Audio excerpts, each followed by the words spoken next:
Bienvenidos a Charlas desde el Laboratorio, una mirada desde la psicología científica.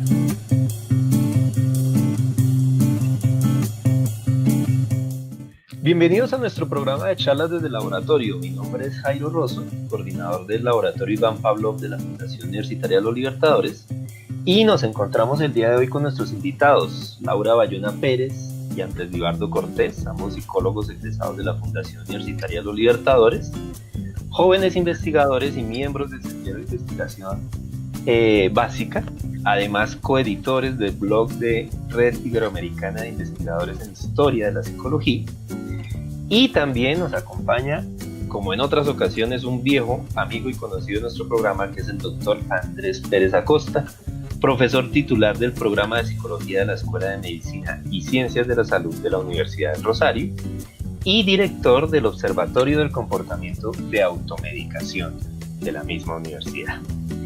Nuestros invitados nos van a hablar sobre el interesante tema de la conciencia y el inconsciente en John B. Watson, el fundador del conductismo.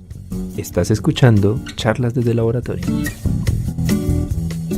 Muy bien, para iniciar nuestro tema, vale la pena recordar que ya nos habíamos sentado aquí en Charlas desde el Laboratorio con nuestros invitados para hablar alrededor del experimento del pequeño Albert, que nos invitamos a que también escuchen esa grabación, ¿cierto? Hablamos sobre el experimento del pequeño Albert y el papel que desarrollaron en esa investigación, pues, John B. Watson y su asistente en ese momento y posterior esposa, Rosalie Reiner. Ok, y a partir de eso, hoy venimos, digamos, a desarrollar un tema aún más interesante, también lleno de polémica, de malinterpretaciones, de conflictos en el desarrollo de la historia de la psicología como ciencia y del conductismo, y es la relación, digamos, que tiene el estudio que desarrolló Watson y su relación con los temas de la conciencia y del inconsciente. Y muchos oyentes se preguntarán, ¿pero el inconsciente, la conciencia con Watson? Entonces abramos por esa pregunta: ¿cómo se relaciona nuestro amigo John B. Watson con ese concepto de conciencia? Bueno, pues muchísimas gracias, Jairo. Un saludo muy especial para Laura y Andrés Libardo, compañeros de proyecto de historia en este tema justamente. Y pues realmente es un gusto nuevamente volver a Charlas desde el Laboratorio. Pues realmente un espacio de divulgación muy bueno que nos ha permitido tratar muchos temas de interés. En relación con tu pregunta, Jairo, la relación de Watson y conciencia pues es total. De hecho, Watson en principio entra a la historia de la psicología por ser el autor y el artífice del cambio o del giro definitivo de objeto de estudio de la ciencia psicológica de la conciencia hasta ese momento a la conducta, aunque no es algo que, digamos, se le pueda atribuir exclusivamente a él, pero sin duda que él fue fundamental en ese giro que la ciencia psicológica hizo a comienzos del siglo XX. Y recordemos pues que la ciencia psicológica que arranca en la segunda mitad del siglo XIX justamente empieza con la conciencia, particularmente la conciencia subjetiva, como su objeto de estudio científico. Cuando arrancan con Wundt en Alemania y en Estados Unidos bajo el liderazgo de William James. Para ellos el objeto de estudio de la psicología era la conciencia. Por supuesto, cada uno tenía su propio punto de vista en particular sobre la conciencia. Por ejemplo, Wundt tenía un punto de vista estructuralista, mientras que James, retomando mucho la herencia de Darwin, ya tiene un punto de vista de corte funcionalista sobre la conciencia, y pues particularmente la conciencia subjetiva. Entonces, Watson llega en un momento en el cual la conciencia era el gran objeto de estudio, era el objeto de estudio de la psicología, y hace toda una revolución, una doble revolución. Por un lado, la revolución de cambiar el objeto de estudio de la ciencia psicológica, pues en virtud de todo el movimiento positivista que se impone en ciencia. Entonces la conducta pasa a ser un objeto de estudio, digamos, más abordable o más cómodo desde una perspectiva positivista. Pero por otro lado también Watson, en relación con la misma conciencia, aparentemente comillas, al negarla, pero realmente no hay una negación, eso es lo que los libros de historia plantean falsamente. Más que negar la conciencia, pues la refirió y ahora eso lo profundizarán ya nuestros compañeros de mesa.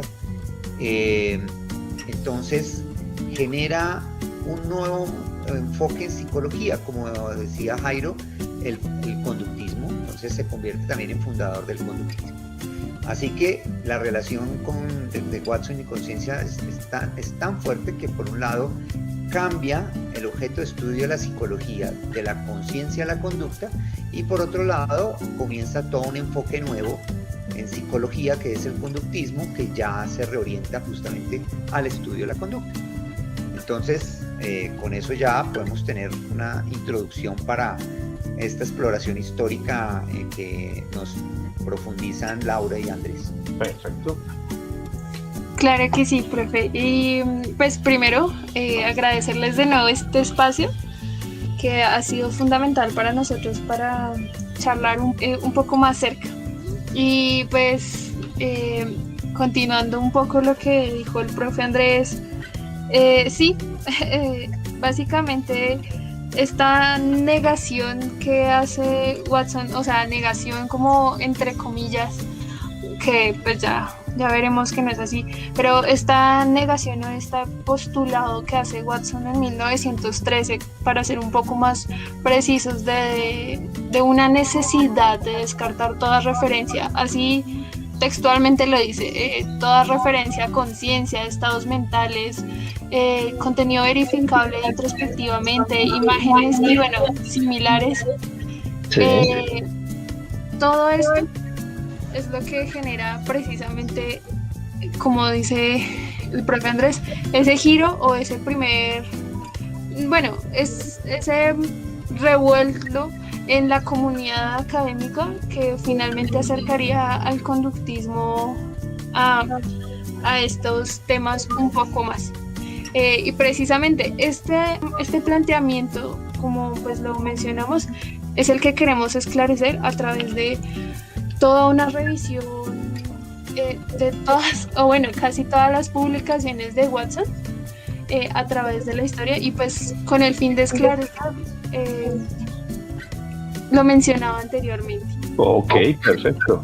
Entonces, podríamos decir o podríamos contextualizar a partir de esta introducción cómo llega supuestamente a plantear Watson ese descarte del término conciencia como objeto de la psicología. ¿Cómo llega a ese punto? Bueno, buenas tardes, profes y Laura. Buenas tardes. También les agradezco mucho este espacio, de verdad que ha sido muy interesante, muy chévere participar. Entonces, pues respondiendo un poco a la pregunta, pues digamos, como mencionaba el profe Andrés ahorita, como que en ese momento histórico la psicología estaba muy influida por el tema de la introspección. Sí. Y digamos, habían muchos conceptos abstractos. Entonces como que un poco la necesidad a la que llamó Watson era que esos conceptos variaban mucho en su significado de psicólogo en psicólogo. Entonces como que imposibilitaba como esa replicación y esa aplicación de esos conceptos que estaba, digamos, como construyendo la psicología en otras disciplinas. Entonces de ahí también como que nace esa situación en donde Watson propuso esa psicología que se centraba más que todo en procesos y sistemas que se involucran en el ajuste del sujeto, pero también como que tenía en cuenta el contexto en el que se daba para la comprensión, pues, de esto mismo. Y digamos así, pues como que generaba el descarte de toda esa explicación y la descripción en referencia a la conciencia, como hasta ese momento se definía. Entonces digamos como que Watson sí propone que quería llegar a una ciencia objetiva, que si la psicología quería llegar a ser una ciencia objetiva, debía ignorar esos conceptos como tan abstractos, a los que acabamos de mencionar. Sí, todo este concepto de mente, estados mentales, imágenes introspectivas. Recordemos que el movimiento de la psicología en ese momento recurría a una metodología de introspección, ¿no? Donde se le preguntaba básicamente al sujeto cómo interpretaba determinado tipo de situaciones. Y Watson, pues, estaba abogando por una psicología más objetiva, más cercana a las ciencias naturales y al experimento, claro. Bueno, muy bien. Entonces, hay la pregunta, ya que Watson plantea, digamos, como alternativa a esa psicología mentalista del momento, un nuevo objeto de estudio que es la conducta y un nuevo método que es el experimento, versus el que había antes, que era la conciencia y la introspección. Pues se nos ha dicho siempre que de Watson y los conductistas en general pues han descartado el término conciencia, entre otros términos, como objetos de estudio dentro de la psicología. Esto querría decir que realmente Watson sí dejó de lado totalmente el término conciencia. ¿Eso sí es cierto?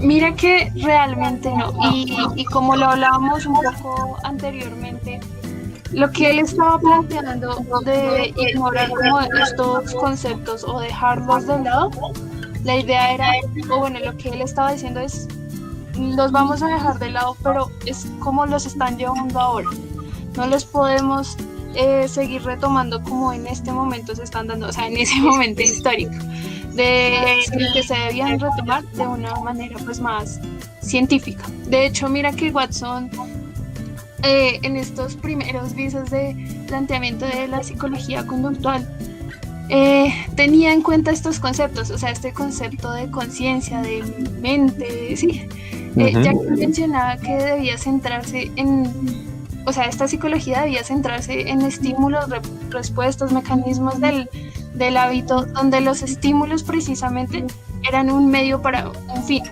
Y este fin, Watson lo planteaba como que precisamente eran los estados mentales. O sea, él mismo decía, este es nuestro fin. Pues en este sentido, se plantea realmente la conciencia, o bueno, para la comprensión de la conciencia, se debía hacer a través de la observación o sea, lo voy a decir así textual, de los movimientos musculares involucrados en la exteriorización del pensamiento, especialmente en el habla, debido a que este era el más cercano del pensamiento. Pero si tú ves, se acerca cada vez más a estos conceptos. Es decir, que esa es la gran confusión, digamos, en la historia que se nos ha vendido, entre comillas, de este origen del conductismo, ¿no? Y es que se desechó por completo estos términos y no se tenían en cuenta. Pero tú nos estás diciendo que realmente Watson, a pesar de todo, sí tenía una idea, y ahorita nos van a contar mejor, sí tenía una idea de qué era la conciencia y cómo se podía estudiar la conciencia, ¿cierto? A pesar de que no era la misma idea de la psicología mentalista anterior que estaba estudiando la conciencia, ¿no? Eso sería como una primera conclusión a la que podemos llegar aquí en este momento, ¿no? Efectivamente, él replanteó el estudio de la psicología en general hacia la conducta, pero no desechó estos términos, sino que había que estudiarlos como de otra manera y definirlos de otra manera. ¿Cómo se definiría la conciencia para Watson? Ese sería el punto clave ahorita para que partamos de ahí. Bueno, vale, pues digamos que para entender más o menos el cómo definía este término, pues hay que referirnos como al simposio titulado El Inconsciente de 1929, pues allí precisamente él trató ampliamente ese tema. Entonces allí mencionaba o definía más bien a la conciencia, o la intentaba explicar mencionando que el mantener conversaciones subvocales, como lo decía él, es decir, hablar consigo mismo, esa era como la definición más cercana a la conciencia. Pero entonces no quiere decir como que sea simple, digamos que igual lo entendía como un condicionamiento verbal que se daba desde muy temprana edad, donde pues el hombre le da un significado propio a los objetos de su medio. Pues, digamos, a pesar de que existía un lenguaje común, la definición que le daba a esta persona dependía también de las experiencias que se le generaban con ese estímulo u objeto. Entonces digamos que eso generaba finalmente esos condicionamientos verbales. Y pues también esos condicionamientos no solo se dan entre el objeto y el significado, sino que también cuando la persona evoca los objetos. Entonces digamos, cuando la persona adquiere esa definición o cierta definición, aprende también a simbolizarla en imágenes, o sea, simbolizar los objetos en imágenes, en palabras y pues como en representaciones cognitivas, por decirlo así. Y esto lo denominaría él como equivalencias. Entonces, bueno, un ejemplo de esto o de cómo se expresa eso, o cómo se expresa más bien esto a través del pensamiento, es cuando la madre le enseña al hijo el significado de un objeto. Entonces es muy probable que el niño, por ejemplo, se quede con esa definición del objeto y pues por mucho tiempo no va a tener una concepción diferente del mismo, pues por lo que es como un niño es un poco más heterónomo, más como dependiente, por ejemplo, en ese caso de la madre o del cuidador. Entonces ese sería como un ejemplo más o menos de cómo lo definía él. Ok, perfecto. Aquí es importante recordar que cuando Watson está, digamos, en la gestación de ese conductismo, de esa nueva psicología, antes de 1913, y llega a la Universidad de Johns Hopkins, allí conoce a un ayudante que se llama Dunlap, el ayudante del laboratorio. Y Dunlap, le ofrece una idea interesantísima que luego Watson explotó con base en lo que tú dices del lenguaje, ¿no? Dunlap le decía o le planteaba a Watson en ese momento que las imágenes mentales que hacíamos de los objetos las podíamos reducir o entender simplemente como sensaciones sinestésicas del movimiento de los ojos. Es decir, que cuando movíamos los ojos estábamos de alguna forma recreando la imagen del objeto que habíamos visto, ¿de acuerdo? Y a partir de esa idea que le plantea Dunlap, Watson empieza a pensar la posibilidad de entender el pensamiento a través del lenguaje y de lo que tú muy bien decías, el habla subvocal, es decir, el hablar consigo mismo. Y ahí se le ocurre, en ese momento, que el movimiento de la laringe podría ser, digamos, la explicación, los movimientos de la laringe, cuando uno habla consigo mismo, podrían ser la explicación física, digámoslo así, el referente físico del pensamiento. Y a partir de ahí empieza toda su elaboración de entender un poco la conciencia. ¿Se reduciría la conciencia solo a ese lenguaje, a la producción del lenguaje? ¿Qué nos dicen ustedes? Mira que precisamente lo que tú nos mencionas es muy interesante y si no estoy mal, por allá en 1924, él precisamente dice, me están malinterpretando, no solo es el lenguaje, o sea, no es el lenguaje como se entiende, solo esto, sino que él lo lleva un poco más, lo lleva a un nivel más. Entonces, él dice, realmente la conciencia, pues como ya lo hablamos, sí, bueno, es esa conversación subvocal, pero realmente él dice, allá en 1924 dice, es el acto de nombrar todo el medio que te rodea, los objetos, los distintos estímulos con los que se interactúa, pero también es nombrar todas esas organizaciones personales como sensaciones, aprendizajes, etc. Entonces, para aclarar este punto que de pronto es un poco confuso, él mencionaba que el sujeto tiene respuestas viscerales, es decir, movimientos intestinales, sudoración, a estímulos particulares, lo que se denomina comúnmente o lo que nosotros conocemos como emociones. Y el nombrarlas vendría siendo la conciencia. O sea, no solo es de el medio, no solo es de lo que pasa con los objetos, sino de qué pasa con los objetos en sí mismos, ¿sí me entiendes? Entonces, ¿qué pasa con todas esas estructuras personales? Eso vendría siendo también la conciencia. Entonces él nos abre a todo un nombramiento del mundo y de ese mundo personal, podríamos llamarlo. Por eso va un poco más allá del lenguaje, como se conoce. Pero sería como, si interpreto bien lo que estamos hablando, sería como tener la capacidad de nombrar, ¿sí?, esas experiencias, no solo con el medio externo, sino del medio interno, ¿no? Cuando tú hablas de esos movimientos intestinales, esas respuestas viscerales, es decir, lo que siente el mismo sujeto y es capaz de nombrar, de alguna forma, es el proceso para tener conciencia de esa situación. ¿Sí? ¿Estoy interpretando bien lo que dices? Exactamente es eso. Y es que precisamente como que esas respuestas viscerales o pues emocionales, es que le gustaba llamarlas respuestas viscerales, era lo que él decía que era donde más se acercaba a la conciencia, debido a sus respuestas tan fisiológicas.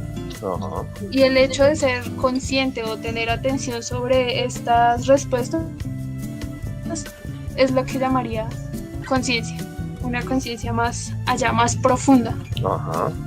Ok, bueno, mira, aquí estamos replanteando o redescubriendo, mejor, más que replanteando, redescubriendo las ideas de Watson, ¿no? Y muy cercanas, muy entendibles cuando uno lee también a Skinner, cuando habla después Skinner, unos años después de conducta privada y conducta pública, ¿no? Me parece que ahí están esos antecedentes en Watson, aunque no los expresa de esa misma manera. Muy bien, pasemos aquí, si me permiten, a rizar el rizo, ¿no? Aquí sería, primero ya hemos determinado que sí le interesó el tema de la conciencia, que sí quería explicar la conciencia con un fundamento científico, pero es que además encontramos que Watson también se interesó por el inconsciente. Y esto sí ya es hablar como de las ligas mayores, ¿no? ¿Existe el inconsciente para Watson? Bueno, sí, digamos en ese tema del consciente, pues precisamente para él todavía, pues, o sea, obviamente él no lo nombraría como inconsciente, sino que lo denominaría más bien como un no consciente. Ah, ok. Entonces, perfecto. Para él, digamos, o lo que hemos visto es que él mencionaba que era la no verbalización de esas organizaciones personales que mencionaba Laura, que pues eso era como más, o sea, bueno, esas organizaciones más relacionadas como con esos aprendizajes propios y con esas como asociaciones ya más propias de cada persona y pues de su personalidad, por decirlo así. Ajá. Digamos, él decía que el no consciente era como esa dificultad para evocarlas en la conversación subvocal, por ejemplo. Entonces, digamos, el no tener como atención sobre esos estímulos internos, por llamarlos así, esas reacciones viscerales, y el que el sujeto no supiera cómo nombrar lo que siente o sucede, pues como que era parte de eso. Y bueno, otra cosa también que influía mucho en que eso fuera difícil para las personas era que la verbalización de las emociones pues socialmente era castigada, y bueno, incluso ahorita todavía pues de pronto hay muchos, ¿cómo decirlo?, como rezagos de esas situaciones. Entonces como que ese tipo de cosas generan desconocimiento y confusión de las reacciones propias o esas reacciones viscerales precisamente. Uh-huh. Fíjate que es muy interesante porque me lleva a la reflexión de que, aunque no lo habla Watson así, con ese término, pero de una u otra forma esta capacidad de ser consciente de sus propias emociones y de poder nombrarlas, ¿cierto? Es autoconciencia, lo que llamaríamos ahorita autoconciencia. Y esa incapacidad de precisamente reconocer esas emociones y esas sensaciones dentro de sí y poder nombrarlas y evocarlas de alguna manera a través del lenguaje, él lo llamaba no consciente, pero digamos que en términos generales ahorita se le conocería eso como inconsciente, ¿cierto? Sería como esa la forma de entenderlo. Y cuando uno piensa, eso sí es inevitable, ¿no? Cuando uno piensa en inconsciente en psicología, pues siempre es lo más fácil es remontarse a las teorías de Freud, o sea, la asociación más típica.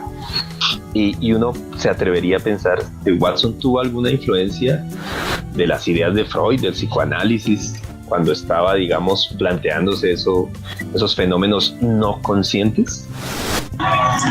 Mira que sí, y creo que este es también otro de los puntos que causan como más como rumores o revuelos, tanto cuando uno está estudiando psicología y pues me atrevería a decir que también después, porque siempre se ha creído que como en esa lucha de Freud contra Watson o conductismo versus psicoanálisis, y mira que nos encontramos que de hecho Watson en una de sus publicaciones nos dice, sí, leí a Freud y lo leí por varios años.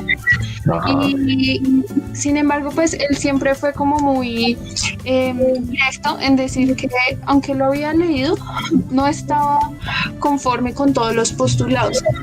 Si bien él sí usó esta lectura es como una base para generar una conceptualización de términos como la conciencia o como pues nosotros decíamos el no consciente, él lo retomó, pero él lo quería retomar de una manera más rigurosa, de una manera más objetiva. Sin embargo, nosotros encontramos elementos que los rescató con el conductismo, o sea, elementos del psicoanálisis de Freud rescatados con el conductismo. Y estos elementos, o bueno, algunos de estos elementos que vimos son pues los siguientes. El primero es que estoy de acuerdo con el peso, o bueno, la carga biológica en el comportamiento, y reconoció las postulaciones de Freud como estimulantes en temas metafísicos. O sea, él decía que en toda la comunidad académica esto se debía retomar, o sea, estimulaba la creatividad. Además menciona que precisamente el término de la no conciencia no es más que una analogía del inconsciente de Freud. Lo que te digo, lo retoma, pero de una manera un poco más objetiva, pero ya no lo viene que sí, lo tomó de allí. Ok, sí.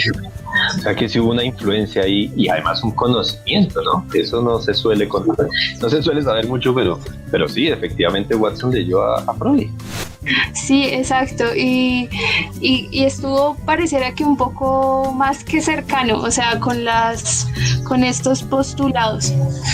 Sí, no, bueno, sí, de hecho, también él retoma como esa idea de los recuerdos de la infancia reprimidos por la prohibición social, pues por eso precisamente el ejemplo cuando hablábamos ahorita de la verbalización de las emociones. Uh-huh. Entonces, digamos que lo mismo, bueno, y también él explicaba como que en los primeros años de la vida como que es más prioritario lo motor o digamos es más como que tiene más protagonismo las acciones que la verbalización de las mismas. Digamos, por ejemplo, un chiquitín aprende más primero como a ejecutar la acción, más no necesariamente como a describirla. Entonces, pues digamos como que, o sea, ahí está como el contrapunto de también de como esa idea de la represión del psicoanálisis. Entonces como que ahí sí Watson se aleja un poquito porque él dice que no necesariamente es que haya represión así fuerte, sino que es que el niño en los primeros años realmente él no aprende a verbalizar las cosas, o sea, los actos. Él está concentrado es como en ejecutarlos. Entonces, digamos, se concentra más en los actos motores que en la verbalización. Mira que esto él lo explica a través de un ejemplo, o sea, así tal cual le dice, el niño no te va a decir a ti como, oye, aprendí a montar bicicleta, sino te va a decir, oye, mira lo que aprendí y va a empezar a montar bicicleta. Entonces él decía, este es uno de los ejemplos para decir, realmente no es represión, sino simplemente no, en ese momento no aprendió a verbalizarlo como pues debió hacerlo. Ok. Es decir, que plantea una teoría o una visión alternativa, digamos, de lo que plantea el psicoanálisis con respecto a la represión. Muy interesante, esto es muy novedoso. Novedoso, pero que está ahí en las fuentes originales, pero que de pronto se ha dejado de lado y no se conoce, ¿no? Hasta el momento, pues, hemos esclarecido que Watson, pues, no era aparentemente tan reduccionista como se piensa o como se ha presentado en la historia de la psicología, ¿cierto? Sabemos por lo que nos han dicho que entonces no negaba por completo conceptos que hasta el momento se creía que solo retomaba el psicoanálisis. Sabemos que leyó a Freud también, de alguna manera le influenció porque respondió, digamos, con su propuesta a las ideas de Freud. Sabemos, bueno, además de esa supuesta rivalidad que nos han vendido el conductismo radical de Watson versus el psicoanálisis de Freud, pero miren, por lo menos había, no sabría decir si Freud leyó a Watson, pero sí había bueno, no podría haberlo leído, sí había una forma de que Watson sí leyó a Freud y sí se vio influenciado de alguna manera por muchas de esas teorías que proponía Freud, ¿cierto? Pero entonces, ¿por qué? La pregunta sería en este momento, ¿por qué se ha perpetuado o se ha mantenido durante tanto tiempo como estas distorsiones sobre la visión watsoniana, ¿sí? O sobre el conductismo? Vale, sí, pues precisamente eso es como un tema que nos ha interesado. Pues digamos que lo primordial o bueno, más bien lo que más hemos encontrado es que como que muchos autores no han replicado información así como con mucha rigurosidad, o digamos tampoco como que se han ido directamente a leer a Watson, sino que como que sí, entre la replicación entre fuentes secundarias y luego cuando pasa así a otras fuentes, como que se replica, es como la información un poquito distorsionada, que eso es lo que también encontramos, por ejemplo, en los rumores así acerca del experimento del niño Albert, el pequeño Albert, como que también estuvo muy permeado por esto. Entonces, digamos que lo que hemos encontrado como que demuestra que realmente Watson no deja de lado los fenómenos así como de estas teorías. De hecho, como que los intenta explicar casi que por 2 décadas y se acercaba como, por ejemplo, en la conciencia se acercaba a un concepto más objetivo. A pesar de que, digamos, estos elementos se encuentran en casi todas sus publicaciones, como que casi no es conocido. De hecho, mira que en eso, pues como complementando, es que nos quedaríamos mucho tiempo, pero, o sea, si bien él empezó a teorizar la conciencia desde casi que su primer artículo o publicación, que fue, si no estoy mal, en 1905, diciendo la mente animal, o sea, él ya empezó desde ahí y en casi todos está acercándose así, cada vez más, aunque mira que un tema curioso es que en el libro de conductismo la conciencia no se menciona, y eso nos pareció muy, muy interesante porque a pesar de que está casi que en todas sus publicaciones, en este libro que casi todos retomamos para saber de historia de conductismo o de psicología, no está. Nos pareció muy curioso. Y ese puede ser uno de los orígenes de ese silencio, ¿no?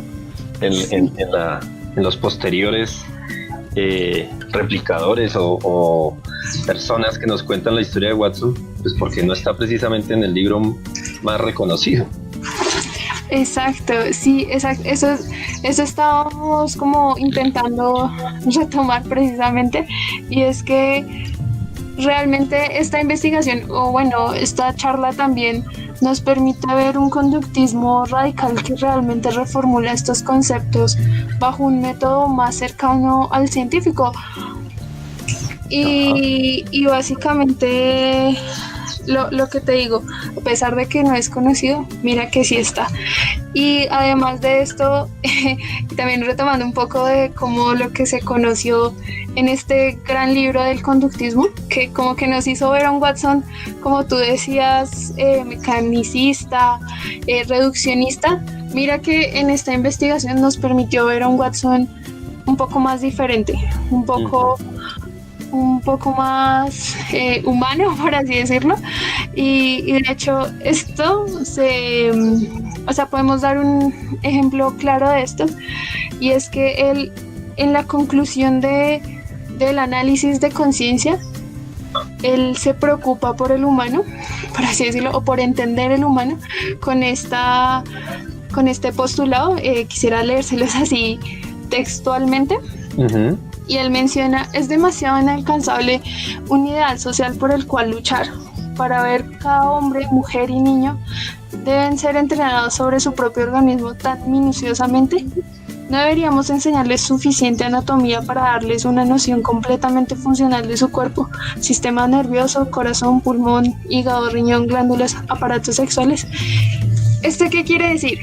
Que Watson nos está diciendo: venga, ¿por qué nos centramos en estudiar la anatomía casi que toda nuestra vida, pero no nos estamos centrando en realmente ver nuestro propio organismo, pero de esta manera más, ¿cómo decirlo? Como mental, por así decirlo, o bueno, ver todas estas estructuras personales, podríamos llamarlo en términos de él. ¿Por qué no hacerlos? Si deberíamos hacerlo, debería ser como un ideal por el cual, hasta donde llegamos a entender, por el cual la psicología debía luchar. Es decir, como si fuera necesario no solo estudiar el funcionamiento de nuestros órganos, nuestra biología, por estudiar el funcionamiento en sí de ellos, sino por poder de alguna forma reconocer cómo funcionan en nosotros mismos como personas y darles la capacidad de nombrarlos y de reconocer esas emociones, esas respuestas viscerales, y al nombrarlas entiendo yo como poder entenderlas, ¿no? Más allá más profundamente que simplemente estudiar toda la biología de cómo funcionamos, pero como un ser mecánico, sino identificarlo dentro de nosotros mismos. Sí, estoy interpretando bien lo que nos dices. Exacto, sí, exacto. Pues lo que nos dice Watson un poco es eso, como ir un poco más allá, que no deja de ser importante ver las estructuras, claramente, pero tampoco reducirlo a eso. Eso era lo que él decía.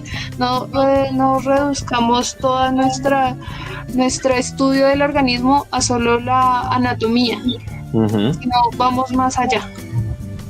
Ok, perfecto.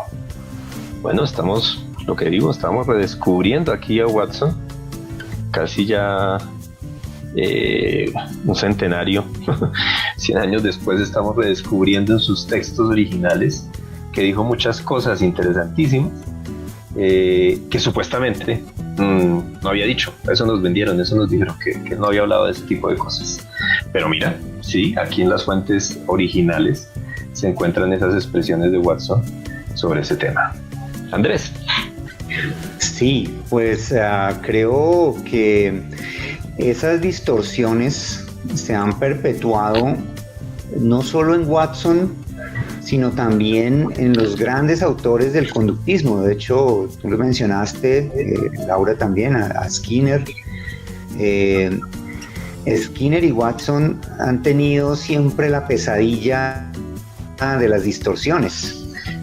Incluso mientras los escuchaba, pensaba que esto es un asunto que se puede generalizar a los grandes autores en psicología.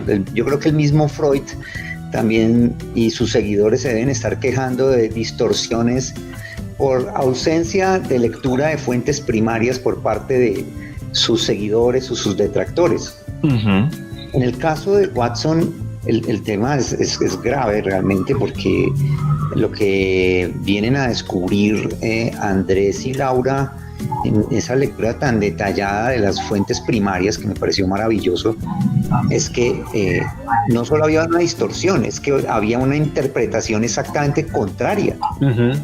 Porque lo que dicen los libros de historia y los libros de introducción a la psicología es que Watson y el conductismo se definen por la negación de la conciencia. Y lo que hemos visto con esta investigación y además lo que hemos trabajado contigo, Jairo, en las otras generaciones, en los proyectos nuestros de historia, asomándonos a la segunda generación del conductismo, con Skinner principalmente, y pues lo que venía trabajando en la tesis doctoral mía, ya sobre la interpretación conductista de la autoconciencia. Uh-huh. Realmente la conciencia y la autoconciencia nunca estuvieron ausentes, y al contrario, siempre fueron un motivo de estudio, de teorización, incluso de experimentación dentro de todas las generaciones del conductismo, y Watson no fue la excepción. Uh-huh. Yo personalmente, pues me da culpa también, igual que todo el mundo, pues yo al principio pensaba, cuando inicié mi tesis doctoral, pues que Watson era el único autor conductista prácticamente que negaba la conciencia, y ahora gracias a Laura Bayona y Andrés Libardo Cortés ya me doy cuenta de que estaba profundamente equivocado. Menos mal, porque ellos sí se dieron la pela que no se han dado la mayor parte de autores de psicología en todo el mundo, de empezar a leer a Watson juiciosamente y empezar a ver a un autor, como ellos bien decían, un autor con unos intereses amplísimos, que leyó a Freud, ¿no? Que incluso se da el lujo de participar en un simposio sobre inconsciente que se publica en 1927, ¿no? Sí. En que participaban autores de varias disciplinas, por ejemplo Edward Sapir, uno de los fundadores de la lingüística. Es decir, un evento de lujo sobre inconsciente. También participó Watson. Sí. Y eso muestra justamente que, lejos de ser una persona con unos intereses cerrados, al contrario, era un autor de unos grandes intereses teóricos y conceptuales, que además tuvo una evolución a lo largo del tiempo, pues como sucede con los grandes autores en psicología y en ciencia, incluso en filosofía. O sea, se habla, por ejemplo, del primer Skinner, el segundo Skinner, del Freud temprano y el Freud tardío, del Marx temprano y el Marx tardío. Uh-huh. Pues también aquí hay un Watson inicial de la primera década del siglo XX, perdón. Sí. Y ahí, y claramente después del 20, hay un segundo Watson muy amplio, en el cual ya se integran los conceptos de conciencia e inconsciente, que es un gran descubrimiento histórico, creo decir, histórico, que debería reescribir completamente los libros de historia de la psicología e historia, digamos, del conductismo en particular, y las introducciones, los libros de introducción a la psicología, porque definitivamente tienen una mentira al comienzo, tienen algo que no es. Entonces hay que reescribirlo. O sea, hay frases falsas, ¿sí? Cuando se dice que Watson niega la conciencia, que Watson no la estudia, que Watson, o sea, que el conductismo ha empezado negando la conciencia. Nada de eso es cierto. Entonces se requiere una profunda reestructuración de la historia de la psicología y de la introducción a la psicología. Imagínense, esa es la implicación que tiene esta investigación. Muy bien, muy importante esa reflexión tuya, Andrés, porque le da el cierre, digamos, a todo este proceso de reescribir, reconocer, resignificar un poco toda la historia y el papel de Watson en el desarrollo del conductismo, ¿no? Y efectivamente nos han vendido una historia. Muchos, pues sí, todos hemos pecado con asumirla tal cual, pero cuando se va uno a rigurosamente a buscar las fuentes y a ver lo que decía Watson, primero que todo lo que tú dices es muy importante. Watson no pensó lo mismo durante toda su vida, cambiaba a medida que crecía y se complejizaba su su entendimiento y su estructura teórica, pues iban cambiando los procesos, iban cambiando las formas de entender diferentes conceptos, e incluso se contradecían. ¿Sí? Si nos vamos al detalle, ¿cierto? Se contradecía con digamos, el Watson posterior, digamos, de los 20, se contradecía con el Watson, el primer Watson, por decirlo de alguna manera. Y todo eso lo hace un complejo autor por estudiar, pero también lo hace muy interesante porque nos damos cuenta que no es tan sencillo, tan simple como nos lo vendieron. ¿De acuerdo?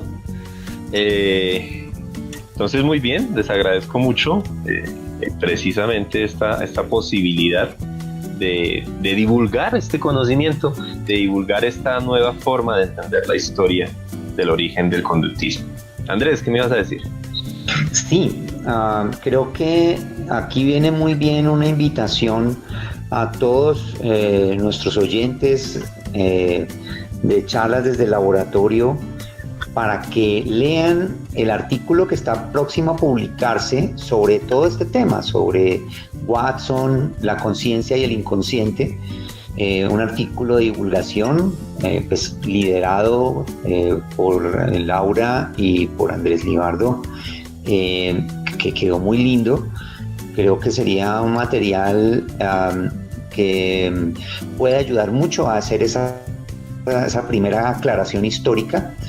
Y aunque es un material divulgativo, además en un formato muy lindo de la revista de divulgación de la Fundación Los Libertadores, creo que también es una fuente primaria en sí misma.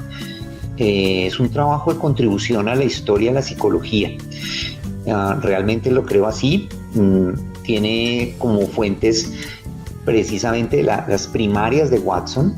No hay ninguna fuente secundaria, me pareció especial en ese sentido este artículo. Y entonces invito a todos los oyentes a que lo lean una vez salga el número 3 de la revista Full Investiga de la Fundación Universitaria Los Libertadores. Muy bien, Andrés, muy pertinente, muchísimas gracias. Perfecto. Bueno, ha sido muy enriquecedora esta charla desde el laboratorio. Agradecerle a nuestros invitados su participación. Espero que volvamos a encontrarnos próximamente. Muchas gracias a Laura, a Andrés Libardo. No, muchas gracias a ti por el espacio. En serio, nos encanta como hablar así un poco más cómodamente y dar todos estos datos que generarán más discusiones, y es la idea, que pues complementemos un poquito la historia y generemos más y más discusión. Digamos, ¿qué hubiera pasado si hubiéramos entendido a Watson en ese momento así?